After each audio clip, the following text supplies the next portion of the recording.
This is Jed Disler, and welcome to The Piano Maven, your friendly podcast guide to piano recordings.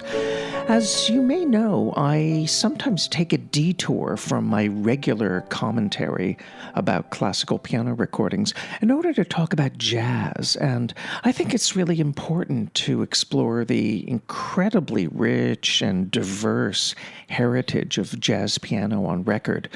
I want to talk about a disc that has long held a special place in my affections and in my collection ever since I first got hold of it on LP, I think when I was around 12 years old.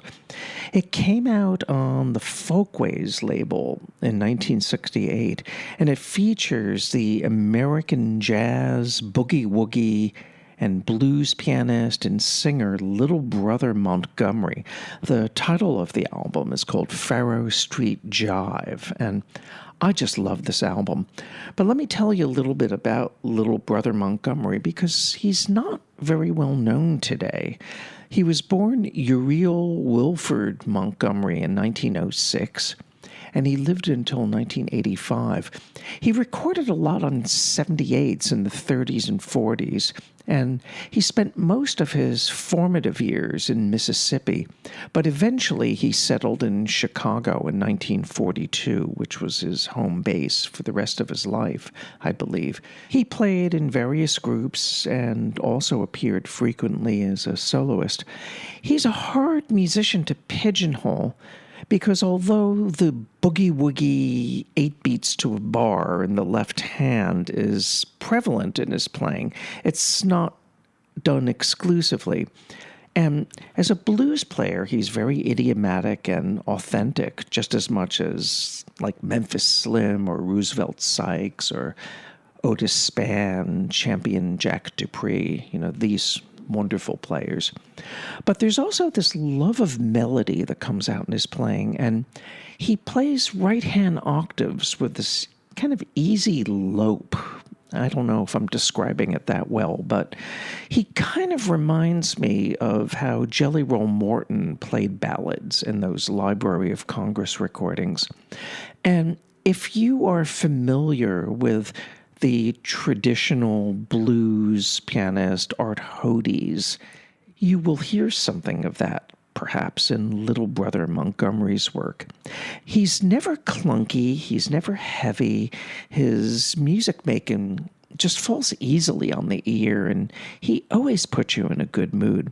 So this album, Farro Street Jive, has a title track, which I think really demonstrates well what I mean about the lightness of Montgomery's approach to boogie-woogie.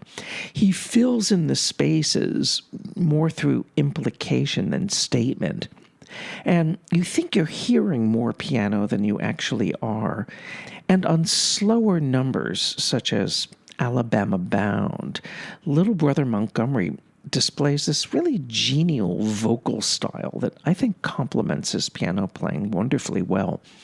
And on St. Louis Blues, he sings out the themes sometimes in right-hand octaves, while the left hand alternates between a steady, slow stride bass and little melodic fills.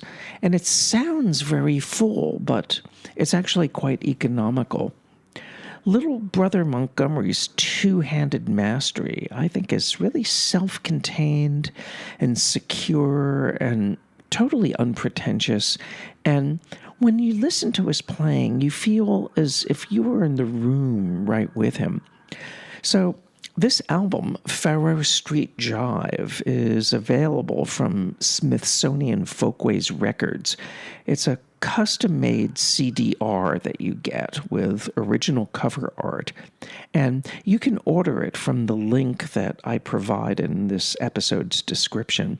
I should also say that sometimes when I have dinner guests and we're just chilling out in the kitchen, I pop in this CD without saying anything about who's playing, and invariably my guests ask, "Wow, who's that playing? Who's that singing?"